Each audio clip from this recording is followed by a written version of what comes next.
This is a detail that came up this morning on a job site here in Colorado, where we have an existing foundation. You see the concrete here that was reused in building a new frame structure for the Marshall Fire rebuild. You see we have the double wall structure above, the exterior wall and the second wall in here with insulation. Downstairs in the basement we have insulation inboard of the concrete wall, and this is the a frame floor where there's a shower, there's a recess in the shower, and we have a condition here where the existing concrete wall sticks up from the floor, where we have a lot less insulation. And one of the things I really like about Passive House is that it's all performance based. You don't have to comply with prescriptive R values as long as the building meets the overall performance and you prevent mold and condensation.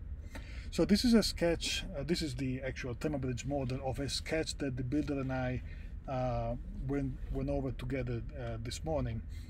And I went back to the office and looked at I basically ran the model to see if this was suitable for Passive House before I gave them the okay. This is what it looks like in the energy model. This is what the isotherms look like. So although we have a lot less insulation, the isotherms are still fairly straight and continuous. There is no concrete penetrating through, there is no steel penetrating through, and the insulation layers are pretty lined up from the basement all the way through the floor, through this restricted area, and then up into the double wall space. If you look at where the heat is actually going, this is where the heat is actually going to, and you see the wood cause some thermal bridging. The subfloor is actually the biggest thermal bridge because it's heat flow along the fibers of the wood carries a lot more heat than across the fibers. So across the fiber of the wood you would have about an R1 per inch. Along the fiber is actually 0.5 ish.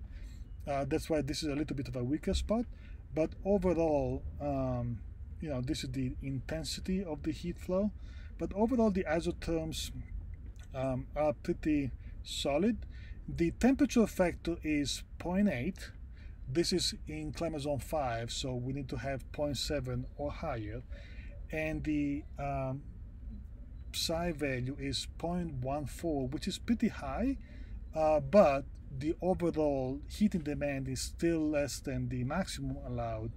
In this case, the project is pursuing the PHI low energy building certification, and so whole building performs. There's no mold and condensation. We have a solution for this detail that is actually pretty easy to do on site. So I love Passive House because it allows to find this performance-based solution based on building science.